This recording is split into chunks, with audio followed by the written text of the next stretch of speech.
You step into your patient's room, and the lights are low. This patient has multiple sclerosis, and they are experiencing a clinical priority that frequently appears on nursing exams: profound, debilitating fatigue. This illustration shows the biological cause of that exhaustion. On the top is a healthy nerve, wrapped in a smooth myelin sheath. On the bottom is a nerve affected by MS, where the immune system has stripped that protective insulation away. These damaged sections create friction. Every signal the brain tries to send now requires a massive surge of physiological energy just to cross the exposed gaps in the nerve fiber. On a clinical level, this means the patient begins their day with their internal battery at half capacity. Simple actions like speaking or sitting up consume double the usual amount of energy. MS fatigue is a physical, systemic failure of nerve conduction. The body is quite literally exhausting itself just to maintain basic communication between the brain and the muscles. Nursing students often fall into the rehab instinct trap. We naturally want to push tired patients to help them build endurance and physical stamina. In MS, pushing past the fatigue limit causes the opposite effect.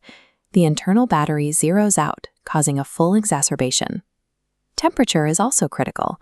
Rising heat slows down conduction in demyelinated nerves, called Uthoff's phenomenon, stalling the signal completely. Protecting these energy reserves and maintaining a cool environment are critical medical interventions used to prevent neurologic decline. Managing MS fatigue requires 3 clinical priorities: cluster care, scheduled rest, and temperature control. Cluster care means grouping tasks together. Doing an assessment and medication pass in one visit limits the energy the patient must expend. Let's apply this to a common scenario. Your patient has physical therapy at 11 a.m., plus morning medications and a bath. Determine the safest chronological order to prevent the patient from crashing before therapy. The safest schedule provides medications early, followed by a mandatory uninterrupted rest period. This peaks reserves for high-intensity physical therapy at 11. The bath belongs after therapy. A hot bath before exertion triggers heat-induced weakness, making therapy impossible. Tepid water later maintains safety. Effective management requires prioritizing safety over speed. By pacing interventions, you ensure the patient has the physical reserves required for demanding tasks. When the pathology is rooted in nerve friction, the solution is energy conservation.